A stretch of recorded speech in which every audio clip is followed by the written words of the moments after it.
Maaf, saya salah. Video ini gue buat untuk meluruskan dan pastinya untuk tujuan edukasi. Gue mau bilang kalau gue cuma trader biasa, yang nggak lebih pintar dari market, yang nggak tahu juga masa depan itu seperti apa. Yang gue lakukan cuma mencoba menganalisis, dan kali ini gue mengaku salah.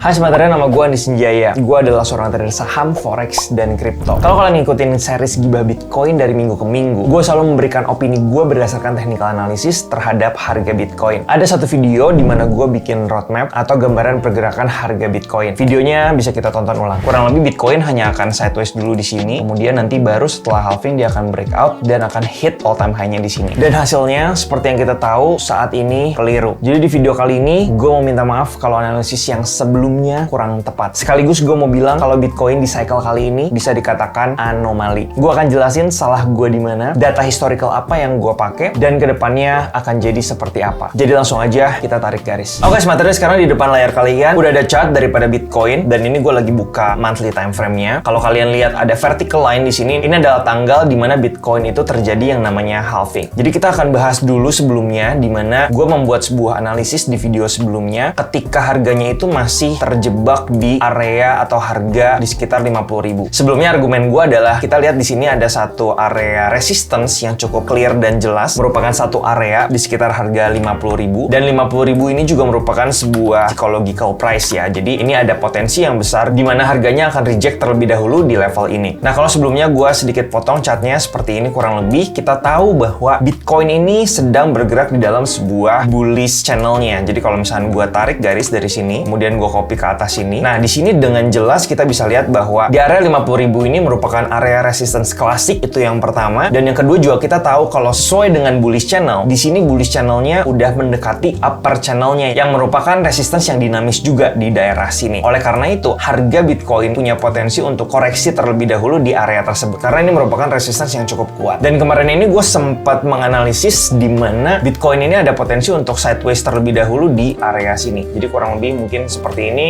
baru dia akan breakout. Nah, kalau kalian lihat di analisis yang sebelumnya, breakout yang gue expect itu breakout yang terjadi setelah Bitcoin halving, which is hari ini di tanggal 14 Maret 2024 itu Bitcoin belum halving. Yang diprediksi akan terjadi halvingnya itu di sekitar bulan April 2024. Jadi itu adalah kesalahan gue yang pertama sebenarnya, di mana gue melihat bahwa Bitcoin kemungkinan besar itu sebelum halving harganya itu nggak mungkin all time high. Nah, alasannya kenapa? Jadi sebenarnya gue nggak sembarang ngasih argumen atau nggak sembarang sharing satu hal yang tanpa data. Jadi data yang gue mau sharing adalah, sebelumnya kita tandain dulu di sini adalah all time high-nya. Kita ganti warnanya jadi warna biru. Nah, kalau kita balik lagi ke monthly time frame, di sini kita lihat ketika Bitcoin ini koreksi sama seperti yang terjadi di tahun 2022. Bitcoin juga mengalami koreksi, dan salah satu yang menyebabkan Bitcoin bisa kembali naik itu adalah efek daripada halving atau sentimen daripada Bitcoin halving itu sendiri. Nah, kalau kita perhatikan di halving yang pertama, di sini terjadinya di sekitar bulan November 2012. Dan kalau kita perhatikan di sebelah sini, ini adalah all time high yang sebelumnya. Dan harganya itu baru bisa menembus area all time high atau harga all time high ini setelah terjadinya Bitcoin halving di November 2012. Jadi ini kalau kita lihat breakoutnya itu setelah halving terjadi. Kemudian kalau kita lihat lagi di halving yang selanjutnya, di Juli 2016, itu juga sebelumnya terjadi penurunan atau koreksi yang luar biasa. Kemudian kalau kita perhatikan Bitcoin kembali bergerak uptrend, tapi the moment harga Bitcoin ini berhasil breakout all time high, itu kalau kita perhatikan setelah terjadinya Bitcoin halving di sebelah sini. Jadi 2 dari 2. Setelah kita lihat pola halving yang sebelum-sebelumnya, Bitcoin ini akan all time high setelah terjadinya halving. Dan sekarang kita yang terakhir, yang ketiga, terjadi juga halving di tahun 2020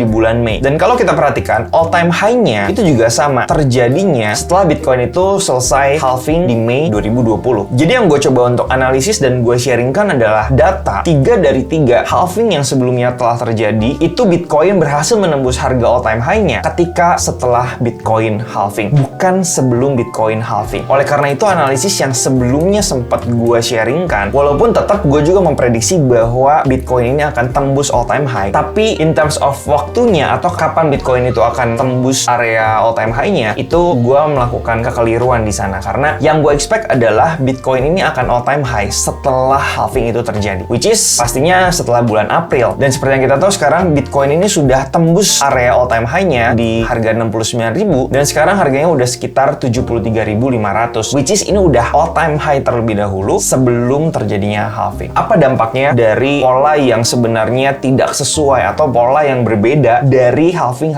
yang sebelum-sebelumnya terjadi? Sebelum itu gue mau share kalau misalkan trading di Bitcoin ini sangat-sangat terpengaruh dengan yang namanya cycle Bitcoin. Kalau kita masuk atau trading Bitcoin itu di sekitar tahun 2022, itu cycle-nya lagi nggak bagus dan sangat sulit sekali untuk kita mendapatkan profit dari trading di Bitcoin. Memang trading di crypto itu perlu tahu cycle-nya biar odds kita untuk mendapatkan profit itu lebih besar. Tapi kalau kalian mau trading di market yang cenderung stabil kapanpun dan bagaimanapun cycle-nya, menurut gua forex market itu pemenangnya. Sekalian gue mau info di bulan Ramadan ini lagi ada benefit buat para trader kayak kita untuk dapetin paket umroh gratis, iPhone 15 Pro Max, MacBook, dan hadiah lainnya. Yes, jadi lagi ada program Kejar Berkah Ramadan bersama Finex buat kalian yang trading forex di Finex selama bulan Ramadan. Buat kalian yang belum tahu, Finex ini adalah sebuah broker forex di Indonesia yang sudah diawasi juga oleh Bapepti. Programnya dari tanggal 11 Maret sampai 12 April 2024. Cara ikutannya gampang banget, cukup deposit senilai $200 dan perlu buka posisi mulai dari 0,01 lot aja. Setelah itu kalian akan dapat satu nomor undian dan setiap akun itu cuma bisa dapat satu nomor undian aja. Hadiahnya ini bakal diundi setiap minggu di hari Senin. Kalian bisa lihat detail selengkapnya di sini.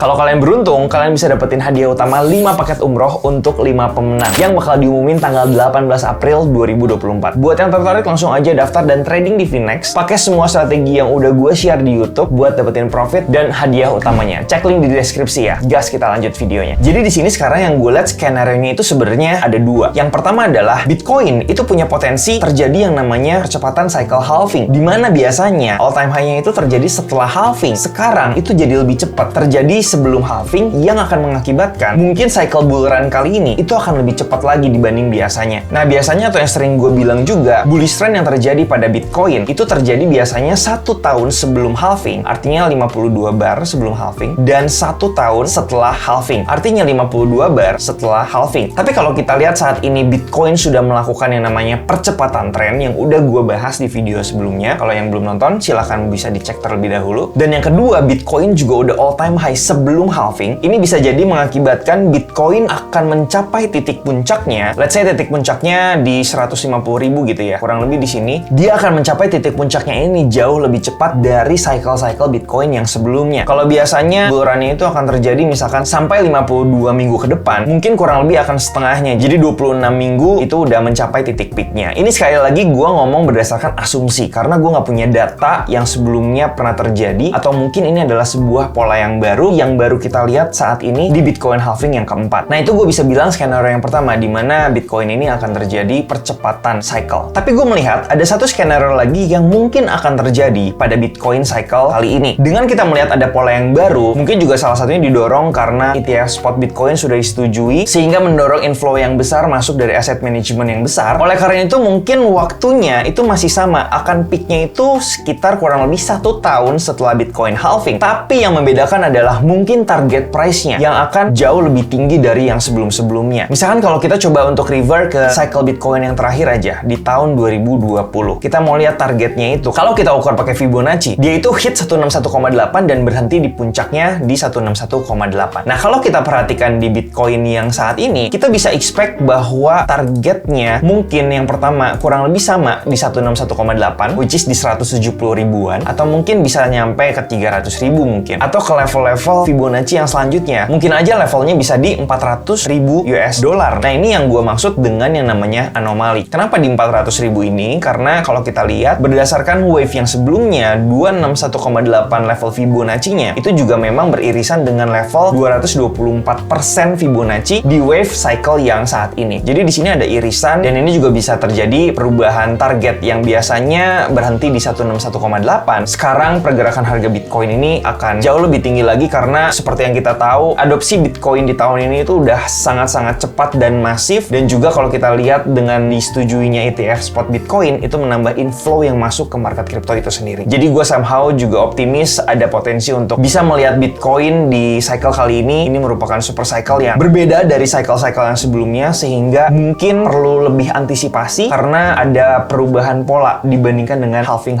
Bitcoin yang sebelumnya. Of course, yang pengen kita lihat adalah Bitcoin dengan skenario yang kedua, di mana dimana bull run-nya itu tetap 1 tahun setelah halving, target price-nya mungkin kita bisa lihat jauh lebih tinggi lagi dari yang sebelumnya. Jadi seperti yang gue bilang sebelumnya bahwa target realistis gue itu memang masih di 100.000 di sini, karena ini juga merupakan Fibo 127,2%. Tapi gue bisa bilang sedikit optimis untuk cycle Bitcoin yang saat ini karena ada perbedaan atau ada anomali daripada cycle-cycle Bitcoin yang sebelumnya, dan semoga ini bisa terjadi. Jadi sekali lagi gue bilang minta maaf kalau misalkan mungkin analisis gue kurang sesuai, karena sebelumnya mungkin gue membuat analisis di mana sebelumnya dia ada potensi untuk sideways terlebih dahulu menjelang halving, tapi turns out dia udah mulai naik kenceng dan melakukan yang namanya percepatan tren lebih cepat lagi dari yang sebelumnya dan hit all time high lebih cepat dari yang sebelumnya. Tapi good newsnya adalah buat kita semua, apalagi kalian yang udah beli Bitcoin dari harga yang gua kasih tahu waktu itu di sekitar 25.000, artinya sekarang kita bisa melihat portofolio kita growing dengan jauh lebih cepat lagi dan jauh lebih profitable lagi. Jadi kesimpulan dari video kali ini, satu, Bitcoin di cycle halving kali ini bisa dibilang anomali, sehingga kita bisa melihat Bitcoin di bull run kali ini itu punya pattern yang baru dibandingkan pola-pola yang sebelumnya. Hal ini juga efek dari disetujuinya ETF spot Bitcoin sehingga mendapatkan inflow masif dari aset manajemen besar seperti BlackRock, Fidelity, dan Grayscale. Dua, sebagai seorang trader, miss analisis atau prediksi itu sebenarnya hal yang biasa. Yang lebih penting adalah bagaimana trading plan kita terhadap analisis atau skenario yang terjadi. Jadi next time kalau kalian nonton video gue tentang analisis suatu aset, please jangan telan mentah-mentah, do your own research. Karena gue juga bisa salah. Terakhir, walaupun analisis sebelumnya nggak akurat, tapi yang penting arah market itu masih sesuai. Dan kita selalu bisa membuat analisis yang baru untuk skenario-skenario yang akan datang. Ingat, trading itu bukan tentang benar atau salah. Trading itu adalah tentang seberapa besar kita profit ketika kita benar dan seberapa kecil kita loss ketika kita salah. It's a probability game. Sekali lagi gue minta maaf kalau mungkin gue nggak bisa 100% akurat atau sesuai dengan market, karena balik lagi gue harus akuin kalau gue nggak lebih pintar dari market. Semoga kalian malah semakin happy karena marketnya naik lebih cepat daripada analisis gue sebelumnya. Gak lupa juga untuk do your own research ya. Sekian video kali ini, semoga bermanfaat. Akhir kata, thanks for watching. I'll see you in the next video.